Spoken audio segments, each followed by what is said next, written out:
厳選クラシックチャンネルへようこそ。クラシック音楽好きのなこです。今日は普段クラシックをあまり聴かない人にもおすすめしたい定番のピアノ曲を20曲ご紹介します。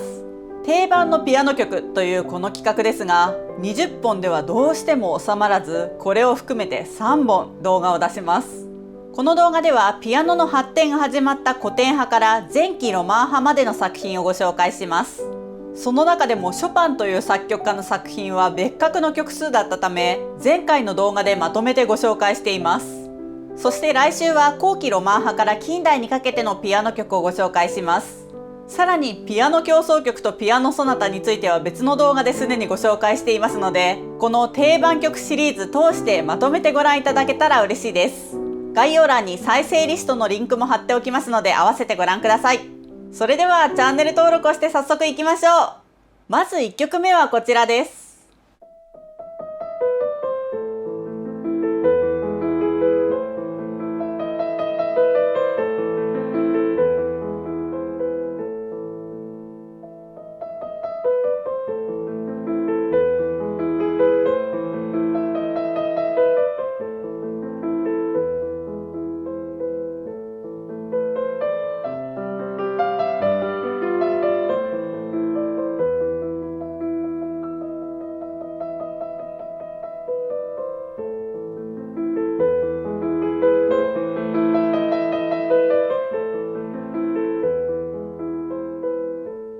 ドイツ出身の作曲家ベートーベンのエリーゼのためにです。有名な作品なのでどこかで聞いたことのあるという方も多いのではないでしょうか。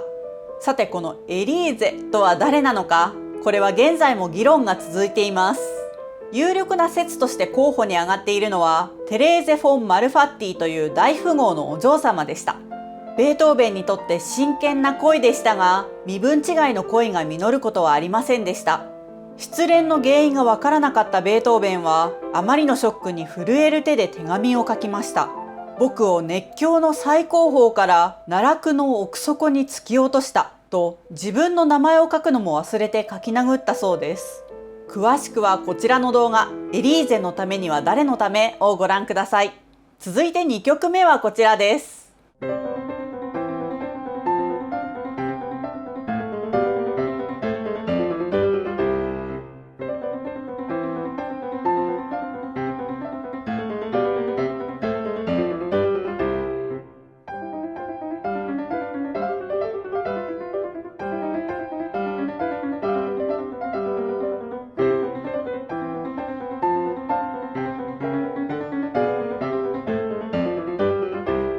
オーストリア出身の作曲家モーツァルトのキラキラ星変奏曲です。キラキラ星変奏曲というのは通称で、正式なタイトルはフランス歌曲ああお母さんあなたに申しましょうによる12の変奏曲です。原曲になったのは当時フランスで流行していた歌曲で、若い娘が母親に自分の思い人について打ち明けようとする恋の歌でした。このメロディーが後に童謡キラキラ星として知られるようになったため、日本ではキラキラ星変奏曲とも呼ばれるようになりました。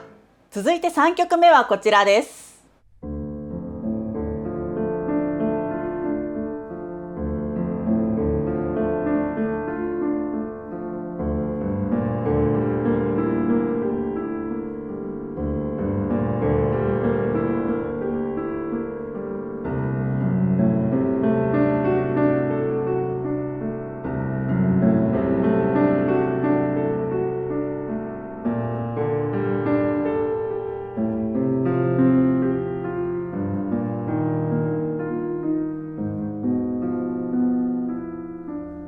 こちらもモーツァルトの作品です。幻想曲二単調です。幻想曲というのは形式にとらわれず、楽奏の赴くままに作曲された作品のことです。幻想曲というタイトルを持つ作品の中にも細かく分けるといくつかの傾向があるのですが、この幻想曲二単調は即興的性格の強いタイプの幻想曲です。モーツァルトは幻想曲というタイトルの作品を複数残しています。4曲目にモーツァルトの別の幻想曲もご紹介しましょう。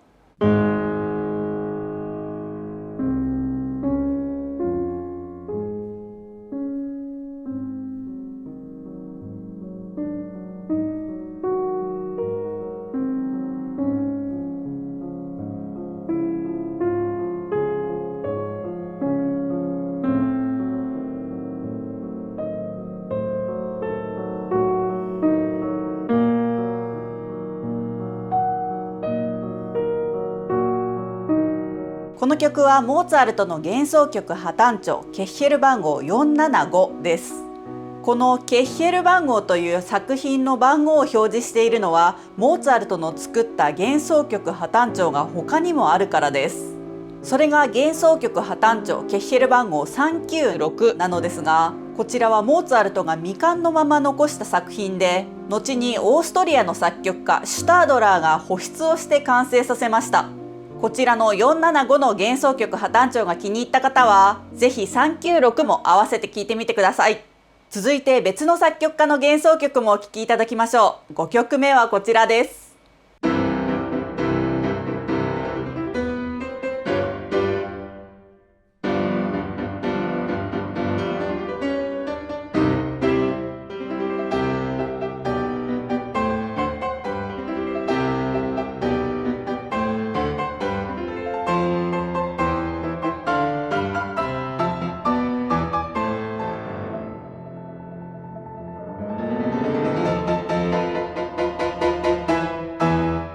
オーストリア出身の作曲家シューベルトの作品です。幻想曲破蝶々、通称さすらい人幻想曲です。この幻想曲のタイプは先ほどのモーツァルトでご紹介した即興的な性格のタイプではなく、ピアノソナタをより自由で独特な形にしたタイプの幻想曲です。有名なものではベートーベンのピアノソナタ第14番月光が幻想曲風ソナタと名付けられています。他にもシューマンの作った幻想曲もこのタイプです。楽章の構成に特徴があったり、より自由度の高い作品が多いです。このさすらい人幻想曲もかなり変則的なスタイルで書かれています。すでに出したこちらの動画、定番のピアノソナタでご紹介するかどうか迷ったのですが、今回はシューベルト自身が幻想曲とつけたことから、この定番のピアノ曲編でご紹介しました。ちなみに幻想曲のタイプは今ご紹介した2つのタイプ以外にもう一つタイプがあります。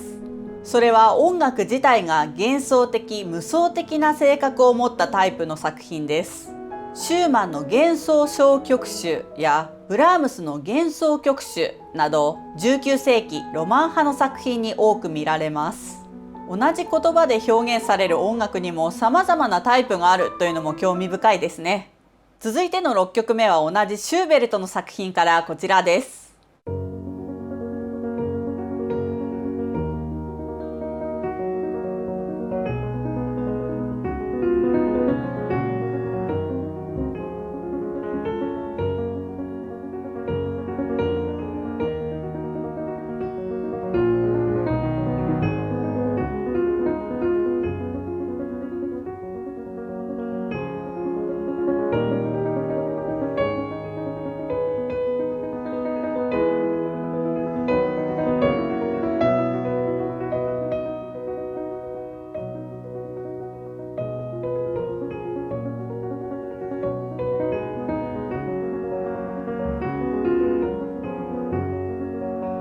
シューベルトの即興曲作品番号 90-3 です。先ほどのモーツァルトの作品でもこの作品番号についてご紹介しましたが、クラシック音楽ではよくこの作品番号で曲を識別します。私たちが日頃よく親しんでいるポップスなどの現代曲では固有のタイトルがついていて、同じアーティストが同じタイトルで複数の曲を出すということはほとんどありません。しかしクラシック音楽作品の中にはタイトルがついていない曲が多かったり、ついていても同じタイトルを複数の曲につけるということもあります。そのため曲を特定するのに歴史的に曲の種類と曲の調整を使って表現してきました。例えば交響曲ヘ長調とかピアノ協奏曲異単調という具合です。しかし同じ作曲家が同じジャンルの曲を同じ調整で書くということも珍しくありません。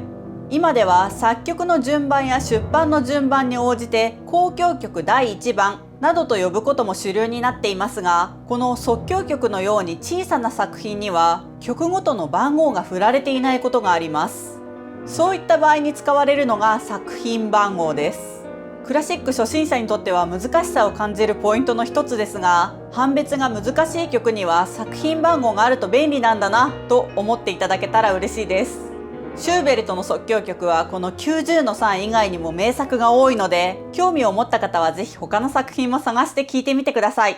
7曲目はこちらです。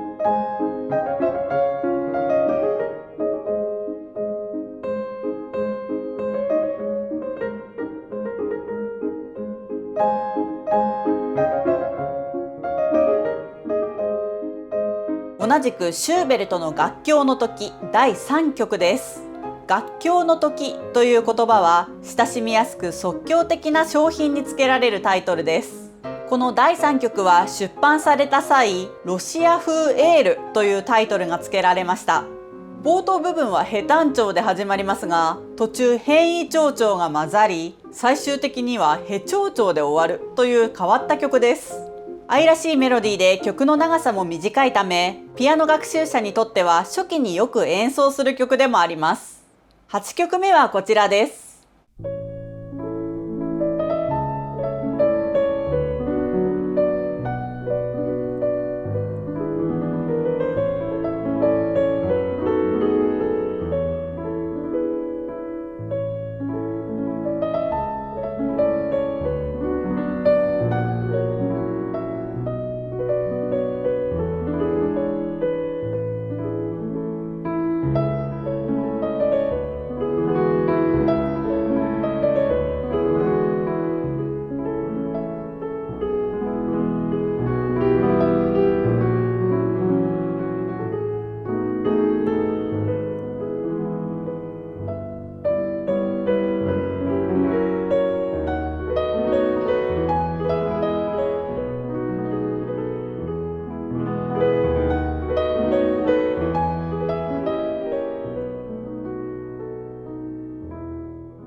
ドイツ出身の作曲家メンデルスゾーンの春の歌です。メンデルスゾーンは無言歌集という曲集を8巻出しています。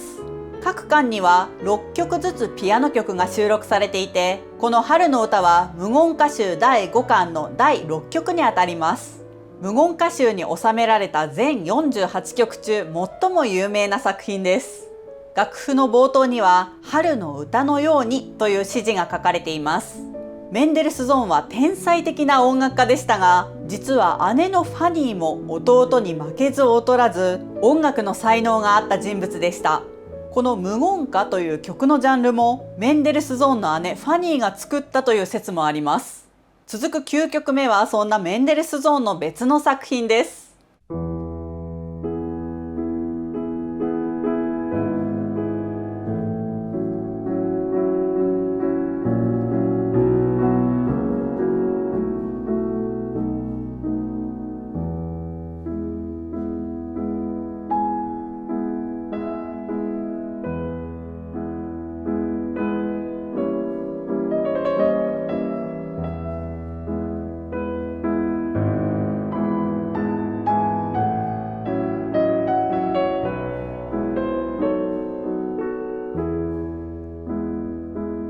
メンデルスゾーンのロンド・カプリチオーソです。ロンドというのは円になって踊る舞曲から来た音楽ジャンルで、カプリチオーソというのは愉快で気まぐれな雰囲気を持つ曲のことです。メンデルスゾーンのピアノ曲の中でも頻繁に演奏される定番曲の一つです。技巧的にはそれほど難しくないのですが、美しい名曲です。メンデルスゾーンの初恋の女性と言われるミュンヘンのピアニストデルフィン・フォン・シャウロスに贈るために完成させたと言われています。10曲目はこちらです。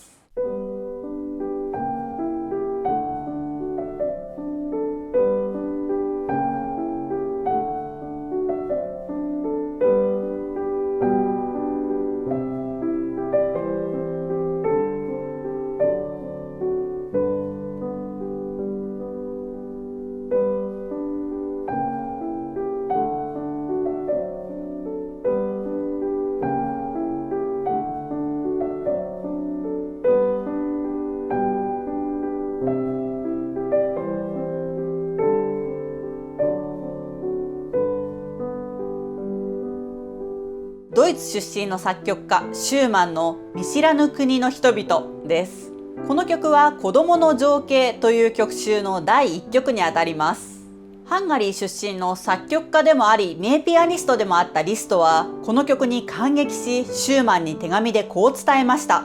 この曲のおかげで私は生涯最大の喜びを味わうことができました。週に 2,3 回は娘のためにこの曲を弾いています。娘も夢中ですが、それ以上に私もこの曲に夢中なのです。というわけで私はしばしば第1曲を20回も弾かされてちっとも先に進みません。11曲目は同じ曲集子供の情景からこちらの名作です。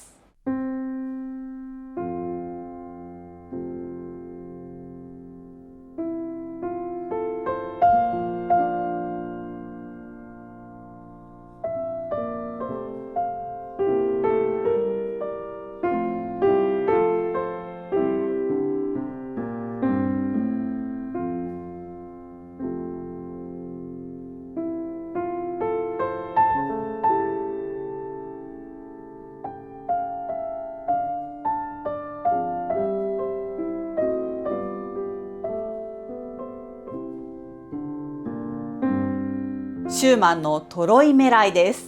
トロイメライはドイツ語で夢見事を意味します。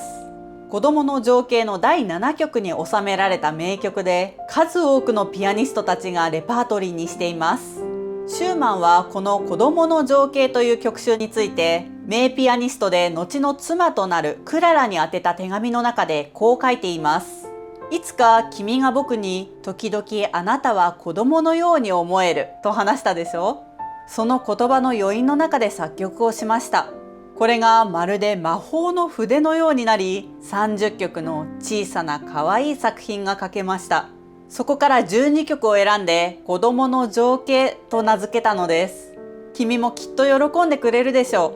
う。でも自分が名ピアニストだということは忘れてくださいね。12曲目はこちらです。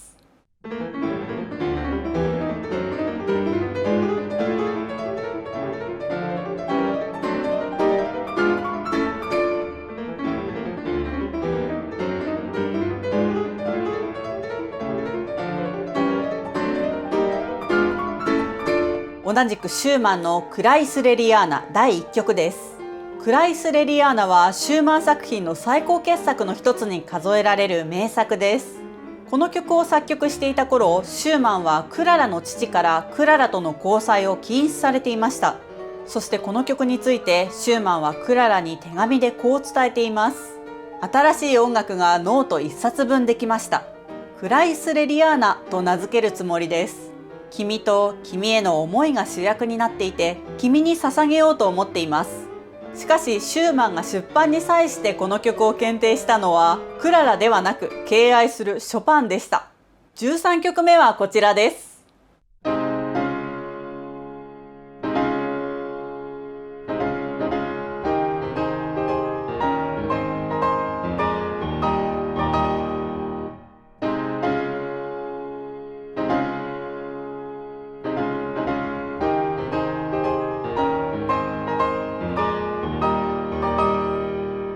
シューマンの謝肉祭より前工場です。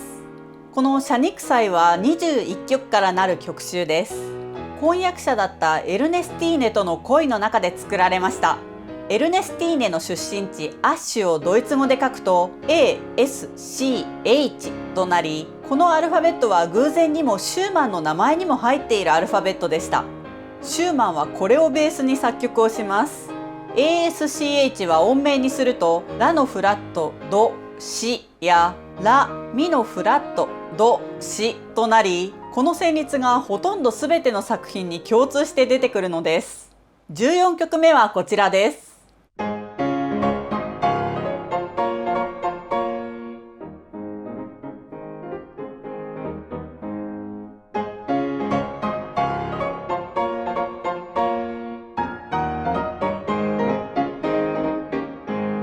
シューマンの交響的練習曲よりフィナーレです。交響的練習曲はシューマンのピアノ作品の中でも最高の名作と言われることも多い作品です。特にこのフィナーレはシューマンの書いたフィナーレの中でも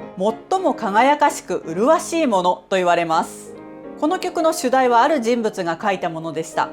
それは先ほどのシューマンの婚約者エルネスティーネの父フリッケン男爵です。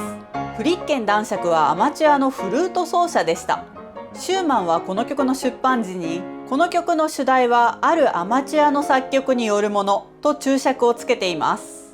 交響的練習曲は初版では主題と12の練習曲の形で出版されました。改訂版や補完などでは曲数がそれぞれ違いますが、現在使用されている楽譜のほとんどは初版版の形になっています。続いて15曲目はこちらです。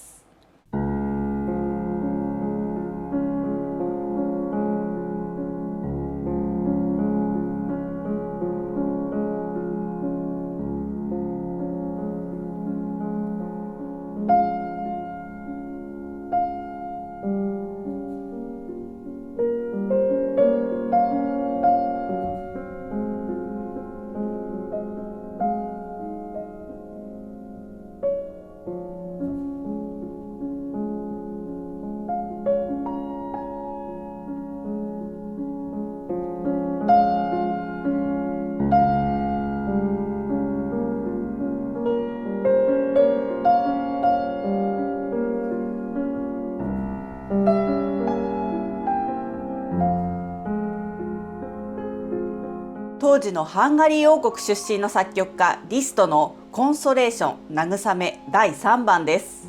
コンソレーションには初項と改訂後の第2項の2種類がありますが、現在よく演奏されるものは改訂後の第2項です。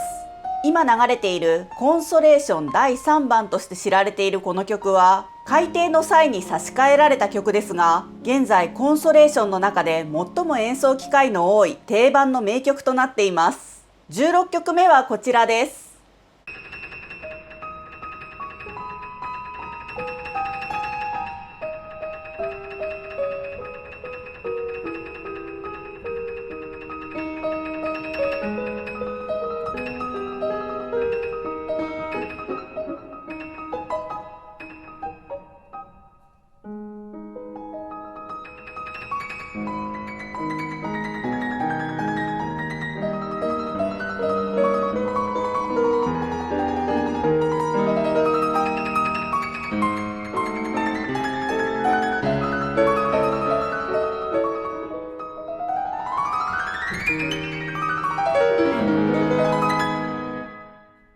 リストのパガニーニによる大練習曲第3番ラ・カンパネラです。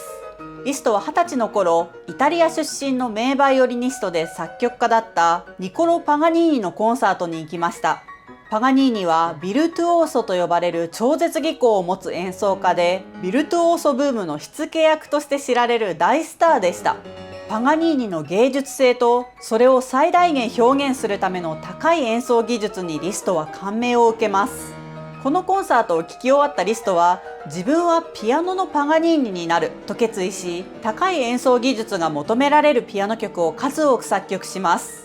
このラ・カンパネラはパガニーニが作った主題を用いてリストが作曲したピアノ曲です。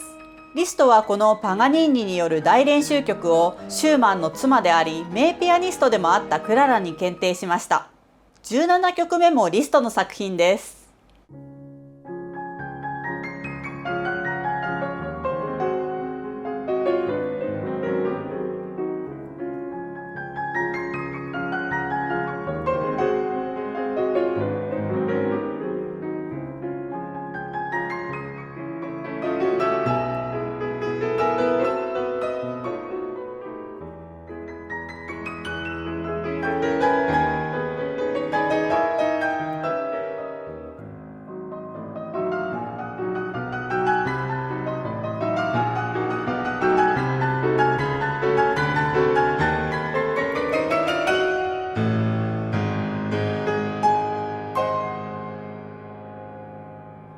リストのリゴレットパラフレーズです。パラフレーズとはよく知られたメロディーを自由に編曲することです。元の作品を別のスタイルの文脈の中で解釈し直すという意味が含まれています。この曲はイタリアのオペラ作曲家ヴェルディの名作オペラリゴレットが原曲になっています。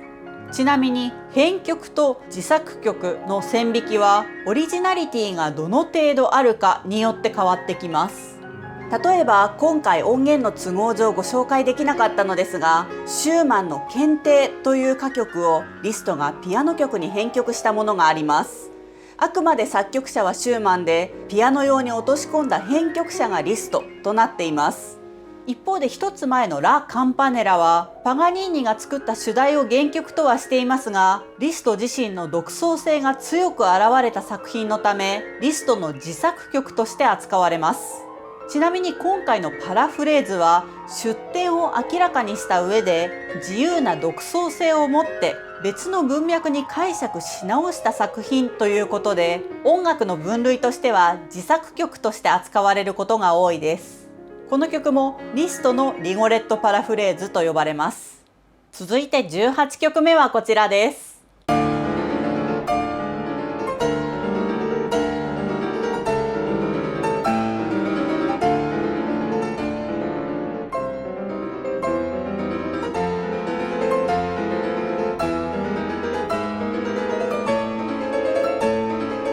こちらもリストの名作超絶技巧練習曲第4番マゼッパです。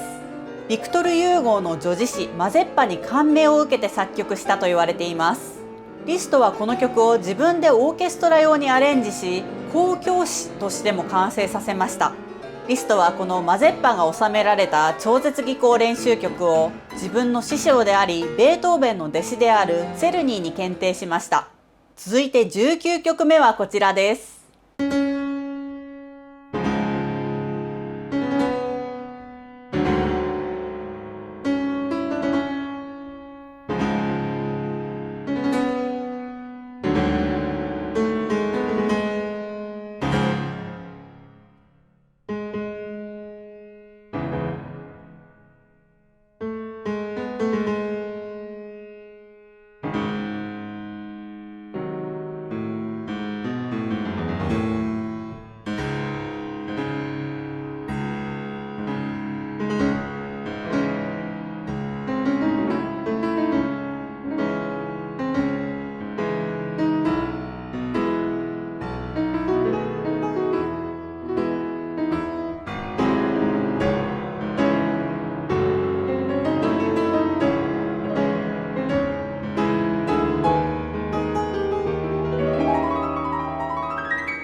リストのハンガリー教師曲第2番です。ハンガリーはリストの故郷です。この曲はリストがハンガリー古来の伝統音楽をもとに作曲しようとしていた作品でした。しかしこの時代、ハンガリーなどの民族音楽はロマの音楽と混同して認識されていて、この曲もハンガリー古来の伝統音楽というよりはロマの旋律を使っていたのです。ロマへの偏見が強かった一部のハンガリーの人々からリストは大バッシングを受けることになったそうです。最後の20曲目はこちらです。